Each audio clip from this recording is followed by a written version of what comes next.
हिरण्याकश्यपु बड़ा उत्पाती था, तप करने गया, देवता घबराए, गुरु को कहा कि अब तो तप से इसकी शक्ति बढ़ जाएगी, आप कृपा कीजिए। गुरु बृहस्पति तोते का रूप लेकर आए। बृहस्पति की कथा सुनो। देवताओं के गुरु थे और ब्रह्मज्ञानी है, और ब्रह्मज्ञानी गुरु से दूसरा ब्रह्मज्ञानी गुरु बड़ा कहना ये ब्रह्मज्ञानियों को पसंद नहीं होता। जय राम जी की। शिव जी को कहो कि हे शंकर भगवान आप विष्णु से बड़े हो, तो शिव जी कहेंगे नहीं, मैं तो विष्णु जब कृष्ण बने थे तो मैं दर्शन करने गया था। राम जी को कहो कि आप शिव से बड़े हो, बोले नहीं, मैं तो सेतुबंध रामेश्वर में शिव जी की उपासना की। नानक जी कोई कम संत थे क्या? छोटे संत थे क्या? फिर भी नानक कहते हैं चोले जे नादे रतरे तंग नादे पास धूली उनादी जे मिले नानक दी अरदास। जो ब्रह्मज्ञानी संत हैं उनकी धूली मिले ऐसी मेरी अरदास। नानक बोल रहे हैं। राम गयो रावण गयो ताको बहु परिवार कह नानक थिर कछु नहीं सपने जो संसार। संगी साथी चल गए सारे, संगी साथी कोई न निभियो साथ, कोई न निभियो। कह नानक इह विपत में, कह नानक इह विपत में टेक एक रघुनाथ। नानक जी मान किसको दे रहे हैं? रघुनाथ को। और रघुनाथ मान किसको दे रहे हैं कि अहम भक्त पराधीनो, मैं तो संतों का दास हूं, मैं तो संतों के अधीन हूं। लो बजाओ तो होलसेल में, परचूरन धंधा हम नहीं चाहते। नारायण हरि बोलो ना, कंजूसी ना करो। नारायण हरि नारायण। तोते के रूप में गुरु बृहस्पति वहीं जहां पेड़ पर किल्लोल करने लगे, जहां वो ध्यान लगाने बैठा हिरण्याकश्यप। तोता क्या कहता है? नारायण नारायण नारायण। हिरण्याकश्यप सोचता कि नारायण तो मेरा विरोधी और मैं तप कर रहा हूं पहले ही अपशुकन। दुनिया जिसको शुकन मानती है, दैत्य उसको अपशुकन मानते हैं।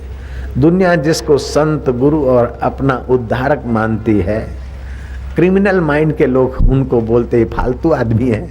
जयराम जी की। नानक के लिए क्रिमिनल माइंड बोलता है कि उल्टा मार, ये फालतू टोटे कर रोटी के टुकड़े चबंदा है। बकने वाले बके तो क्या हो गया?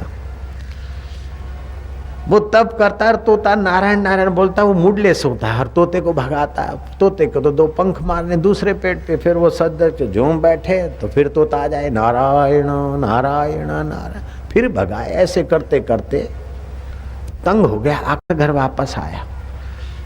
पत्नी ने जाना कि पति अकड़ू है और लौट के आए हैं। अब अभी पूछूंगी कि आप तो तप करके शक्ति पाने गए थे और सुबह गए शाम को आए। अगर ऐसा पूछती तो अभी धक्का मारेगा, दीवार के साथ खोपड़ी तोड़ेगा मेरी। कयादू ने कहा आइए नाथ पधारिए। अभी नहीं पूछ रही है। पति का मिजाज जानकर व्यवहार करने वाली स्त्री सुखी रहती है, लेकिन अपने मिजाज से पति के साथ टकराती है तो माँ बाप को भी टेंशन करती है और घर में भी टेंशन करती है। स्त्री के पास कला है, उस कला का उपयोग करे तो कैसा भी पति हो। अरे जंगल के पशु वश हो जाते हैं तो ये मनुष्य वश क्यों नहीं हो सकता है? लेकिन कला चाहिए वश करने की। जयराम जी की। कयादू का पति ऐसा भयंकर, तोबा कहो तोबा, खुदा खैर करे, दैत्य था। और भगवान के भक्त प्रहलाद की वो तो कथा फिर दूसरा प्रसंग। ऐसा था कि यज्ञ बंद करा दिए, भगवान के नाम जप बंद करा दिए, मठ मंदिर बंद करा दिए। ऐसा खतरनाक था। ऐसे पति की पत्नी होकर और अपने कुख से प्रहलाद को जन्म देना, वो कितनी कुशल महिला रही होगी। आए, स्नेहलाया, भोजन कैसा खाएगा वो जानती थी, बना लिया। जरा चरपरा, जरा तला हुआ भुना हुआ। उत्तेजक विचार के आदमी, तामसी आदमी को तला हुआ भुना हुआ खूब प्याज, खूब लहसुन, खूब चरपरा अच्छा लगता है, लेकिन सात्विक को, सज्जन को भुना हुआ, तला हुआ, ज्यादा चरपरा नहीं, सात्विक और पौष्टिक भोजन अच्छा लगता है। सात्विक आदमी को सात्विक भोजन, राजसी को राजसी, और तामसी को तो फिर शराब, कबाब, रखा हुआ बासी बासी सब चलता है। जो खा लेता है बोलता है सब चलता है, तो कभी अभक्ष भी बख्शेगा। और जो जहां तहां बैठ जाता है या जैसा कैसा कपड़ा पहन लेता है, वो जैसा कैसा काम भी कर लेगा। कपड़ा स्वच्छ हो, खाना पवित्र हो, तो उससे पवित्र काम होंगे, अपवित्र काम से रुकेगा। लेकिन जो आए वो खा लेता है, जो आए वो पहन लेता है, जो आए बोल लेता है, तो जो आए वो कर भी लेगा, उसका कोई भरोसा नहीं।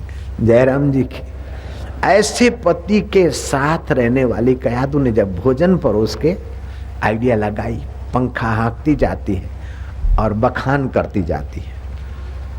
अहंकारी को बखान करके वश किया जाता है, मोही को, उसके परिवार को, बच्चों को प्यार करके उसको वश, लोभी को धन देकर वश किया जाता है, और भगवान और संत को श्रद्धा, भक्ति और सच्चाई से वश किया जाता है। जयराम जी फिर से बोलना पड़ेगा। सुबह गए और शाम को आए, ऐसे हो नहीं, जरूर कोई कारण होगा। नहीं तो आप फटाक से लौट आओ, तपस्या के नाम जाओ, लौट आओ, ये हो नहीं सकता। हाँ बोले ये कैसे हो सकता है? फिर नाथ कैसे लौटे मैं जानना चाहूंगी। अगर आप नाराज ना हो तो मायों के पास कला होती है करके। बोले बाबा जी तुम भी बहुत कुछ जानते हो कि हम बचपन से माइयों के बीच सारा पिक्चर उतारते रहते थे। जयराम जी बोलना पड़ेगा नारायण हरि। और देव ने, भगवान ने स्मरण शक्ति ऐसी दी कि जो एक बार देखे सुने वो अपना ही बन जाता है। मुझे ज्यादा कुछ रटना नहीं पड़ता, एक बार देखे सुने तो बस करीब करीब हो जाता है, जिसको मैं ध्यान से सुनूं देखूं। हाँ जिस मन उपराम है नाम रूप से तो फिर याद नहीं रहेगा, बाकी ये बारीकी से देख लिया एक बार तो ऐसा क्या पता, आप लोगों का आशीर्वाद है। हाँ तो आप लौटने वाले तो नहीं थे, फिर भी आप जल्दी जल्दी आ गए। नाथ बताओ ना, छोड़ इस बात को, फिर आप ऐसे करते हैं। अच्छा पकौड़ी लाऊं?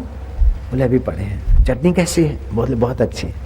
अच्छा तो फिर आप लौट के आए, कुछ तो कारण होगा। बोले क्या बताऊं कारण? जाते ही अपशुकन तोता बोलने लगा नारायण नारायण नारायण, मेरे शत्रु का नाम लेने लगा। कयादू चौंकी कि अरे भगवान का नाम। बोले चल भगवान का नाम। बोले नहीं नहीं, वो तोता क्या बोल रहा था? बोले तोता बोल रहा था नारायण नारायण नारायण नारायण। अच्छा अच्छा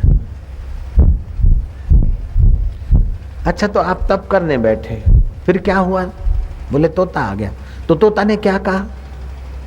बोले तोता ने कहा नारायण नारायण नारायण नारायण। अच्छा तोते ने नारायण नारायण कहा, आप फिर से कहिए ना। अरे बोले छोड़िए भगवान का नाम। बोले नहीं नहीं आप लीजिए ना। बोले नहीं लेना है। बोले नहीं लेना है तो कोई बात नहीं, खाली तोते ने क्या कहा ये मुझे सुनाओ। बोले तोते ने कहा नारायण नारायण नारायण नारायण। कयादू भीतर खुश होने लगी कि इस भाव से भी, इस ऐसे तोते के नाम से भी नाम तो भगवान का ले रहा है ना, इसके रक्त के कण पवित्र होंगे। कई बार घुमा फिरा के बार बार नारायण नाम दिलाया। दोपहर का शाम आराम करने गए, थोड़ा तेल लेकर गए और चरणों को जरा तेल में थोड़ा ठंडा पानी डालकर चरणों को ठंडक मिले। कितना भी थका मांदा हो पैरों तले तेल घिसो, सरसों का नहीं दूसरा कोई तिल्ली आदि का या कोपरे का। थकान भी मिटेगी, नींद भी आएगी और अच्छा भी लगता है। भोजन करके सोए और थोड़ा सा तेल की मालिश करने आ गई पत्नी, तो उस समय तो कॉम्प्रोमाइज ही कॉम्प्रोमाइज है। बोले वो तोता क्या बोलने लगा था? बोले प्रिय, अब तो प्रिय लगेगी। प्रिय तोता बोलने लगा नारायण नारायण नारायण। प्रिय समझ गई कि अब प्रेम से भी ले रहा है। घुमा फिरा कर कई बार नारायण नाम दिलाया उसके बाद ही कयादू के पेट में गर्भाधान हुआ और वही नारायण नाम के प्रभाव से दैत्य का पुत्र, दैत्य कुल शिरोमणि पहलाज का जन्म हुआ, जिससे भगवान को प्रकट होना पड़ा। शब्द की और संगीत की कितनी बड़ी भारी शक्ति है। नारायण शब्द तीत है।